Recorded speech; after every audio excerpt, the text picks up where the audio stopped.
Hey, welcome to episode 2 of X and O's, where the father of and the son team, as we debate today's hottest topics with regard to sports, and we do it right from our couch, from our living room to your living room. We're happy to be with you today. My name is Rodney. This is my son Josiah. He's a brilliant young man, but at times I have to put him in his place and let him know what it means. So today, that's what we're going to talk about. Remember, if you want to engage us, feel free to tweet us at X_OSJCRC. That's X_OSJCRC. And we're going to go right into our first topic of the day, and that's talking about whether or not the Cavs are going to win the finals this year. They've had a pretty strong week out on their road trip with the Texas two-step they did with Dallas and San Antonio.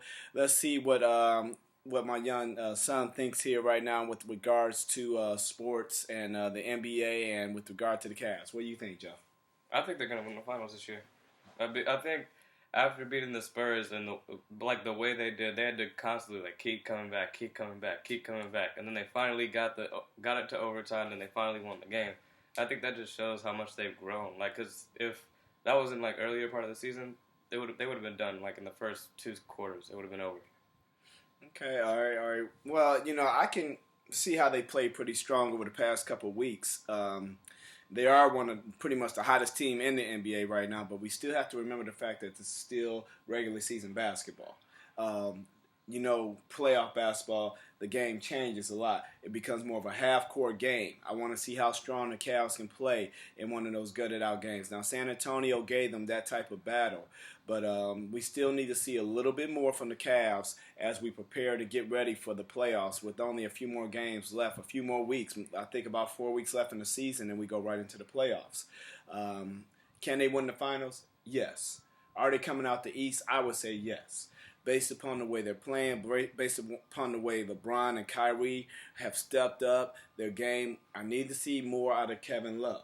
If I don't see more out of Kevin Love, I'm not sure they can win the NBA Finals. Kevin Love is still having a good year, though. He's still averaging 17 and 10. He's averaging around that on the season, so it's not like he's just completely falling off the face of the earth. He's still there. He's still making plays. He's just not doing the same things he did in Minnesota. But Love has the ability to disappear also in key moments.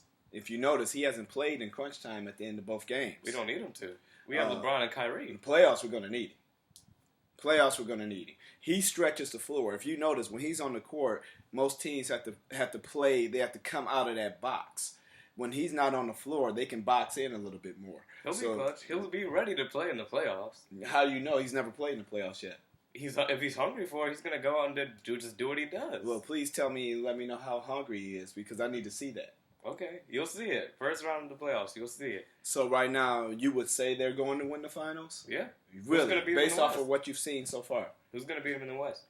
Who's going to beat them in the West? Yeah, because there's probably about 4 teams, and I'm going for Cleveland, but there's about 4 teams that could probably take them out right now in the West. Who? In a series. Name them off. I wouldn't want to play San Antonio for 7 games. Not right now with the way we're playing. I wouldn't want San Antonio to have the home court. I would look at OKC. They'll be a tough out. Oh, but you weren't even really willing to put them in the power rankings last week, so you want to just throw them in there now. We're talking about today. No, hold on. Today. You're talking about how they're not even in the playoffs yet, but now you're going to throw them into the finals? Okay. Hey, you're going back. You quit backpedaling once again. Stay with us right here. Stay with us. See, that's what you're trying to do. You reached for last week. Let's stay right here. But that's not what you said? Memphis. Okay. You got Memphis to be concerned with? No. Oh, yeah, you saying no for Memphis. We can beat Memphis. Yeah. Easy. Well, I look at those 3 teams. I know I said 4, but those 3 teams I would probably be concerned about if the Cavs had to face them in a playoff series, in a 7-game series. And we still have to remember, they still have to get through Atlanta. They still have to get through Atlanta. They still have to get through the East. We don't take it for granted. The East is no challenge. The only people in the East is Atlanta. That's it. Oh, so now you're saying it's going to blow through 4-4-4 through the East? They're going to get 4 first round. 4 second round, 6 third round, and then 5. That's it. That's exactly what I'm saying. Okay, well, all right. Well, we'll see what that goes. You guys can also tweet us if you want to chime in on this discussion at X_O's at JCRC, X_O's JCRC, X_ O's JCRC. Let's go on to our next topic, and that is Selection Sunday. March Madness is here, and this is a great time. This is probably one of the best sporting events of the year each year. And we're going to just talk briefly because the brackets haven't been selected yet, but we're going to talk about our Final Four of who we project who's going to go. Joe, start it off. I'm going to have to say Kentucky, Virginia. I'm going to have to go with Duke and North Carolina. Good. Okay, now give that to me again. Kentucky. Okay. Duke. Duke. Virginia. North Carolina. All right. Okay. Now you do know North Carolina just lost the ACC, right? North Carolina won that game. To Notre Dame. Oh, the ACC? No, I didn't. Yeah. So while you're talking, you gotta make sure you know what you're talking about. I would probably do Kentucky. I agree with Kentucky as a definite Final Four team. This is kind of a tough year because in college basketball, there's so much parity nowadays that you can have a team be really good during a season, but once it comes to March Madness, anybody can win. It's just one game, and that oftentimes is one shot. So I would probably give it to, I would put Arkansas as an opportunity to kind of squeeze in there a little bit. They're going to be a seed. It depends. Now, if they're in the same bracket as Kentucky, they're not going to come out, but Arkansas is a team that's been playing very well as of recently, and they're not afraid of Kentucky. That's one thing you need to look for. I agree with you that Duke has a really strong, solid team. So I'm looking at Kentucky, Arkansas, and Duke. And it's really hard for me to do this, but I don't see any teams coming out the Big Ten this year. I have something. Go ahead. I got to change one of them from North Carolina to Wisconsin. Wisconsin's going to get there. You think Wisconsin's going to get to the Final Four? Yeah, they're not afraid of Kentucky. They can beat Kentucky. They can beat Duke. And then they can pretty much beat whoever they come up against. So I think they can get there. Well, I'm going to do Kentucky, Duke, Arkansas, and Villanova. That's going to be my top four. That's going to make it to the Final Four. It depends upon the bracket, upon where they're going to be seated once the selection show takes place this evening. But right now, that's what I'm looking at right now. And I hate to do it being a guy who lives in the Midwest right now and kind of pulling for the Big Ten to do something. But I just don't see it happening right now. I don't. I see those are the strongest teams. I see those have been kind of the most dominant teams recently in college basketball. And when it comes to March Madness, the hottest teams are usually the ones that steamroll when it comes to March Madness. And Wisconsin's a hot team. You got to watch them. Okay, we'll see. We'll see if they're tested, if they're battle-tested. That's what I question. What's the proof about them being battle-tested? You got anything on that? Not yet, no. Thank you. See? Okay. But he's working on it. All right, our next topic is NFL free agency. And we're going to talk about what team has won the free agency battle so far. Who do you think, Joe? It's still really early, but I'm going to have to say the Jets. Oh, really? They got back Darrelle Revis. Okay. Shutdown corner. I don't care what anybody says. He has a huge impact on the game. And then they got Cromartie back, too. Okay. So now they really, just made up that whole secondary. And then I like what they're doing overall. They're going to make some moves in the draft, I think. And then they're just going to keep building from there and have a good season. Okay, so right now you think the Jets have done well just because they shored up their defense. But if I recall, they still have one guy at quarterback who hasn't produced that much. So they got a major issue at quarterback. Brandon Marshall. They got him for it. Yeah, but who's going to throw it to him? Geno Smith. Consistently getting the ball to him. Geno Smith. I don't think so. Geno Smith is not as bad as everybody says. He hasn't had good seasons. I'm not gonna lie. Right. Every season has been horrible. No, whoa. Horrible is a strong word to use. Okay.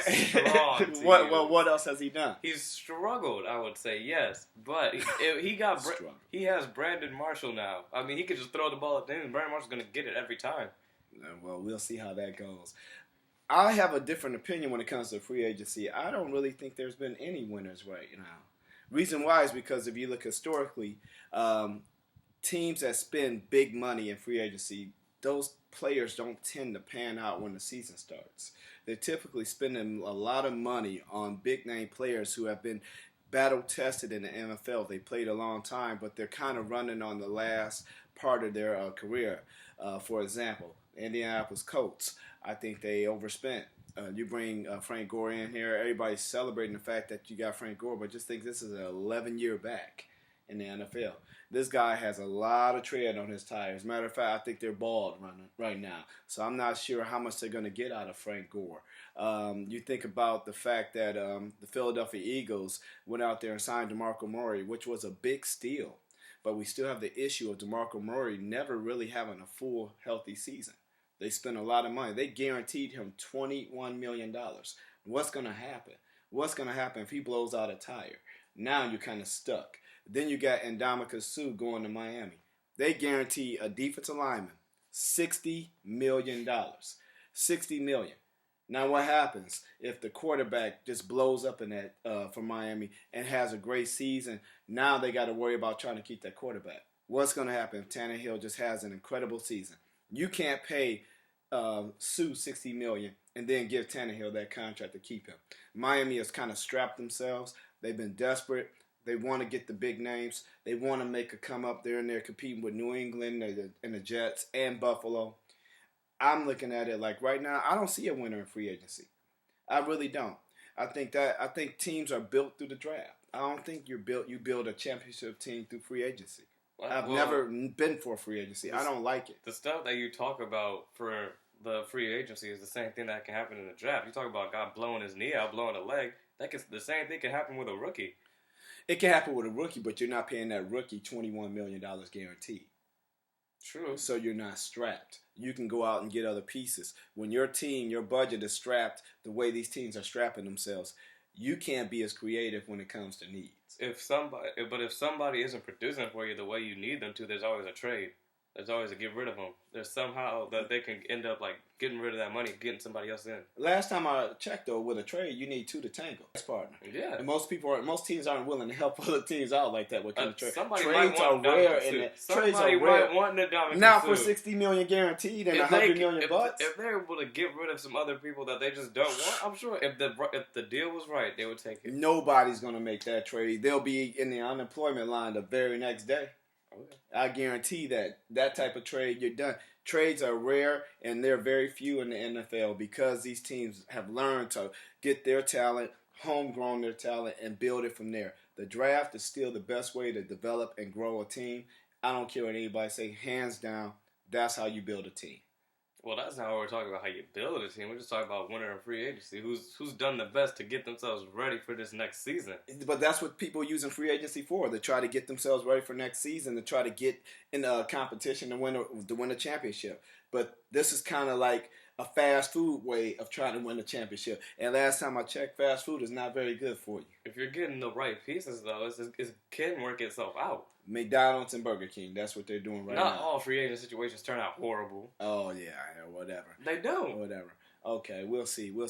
Well, if you want to chime in on this, remember, tweet us at X_O's JCRC, as we'll continue to bring you hot topics to talk about each week. Want to thank you very much for allowing us to come from our couch into your couch. This is X and O's. This is Rodney and Joe. And thank you very much, and we will see you again next week. Have a great week, everybody.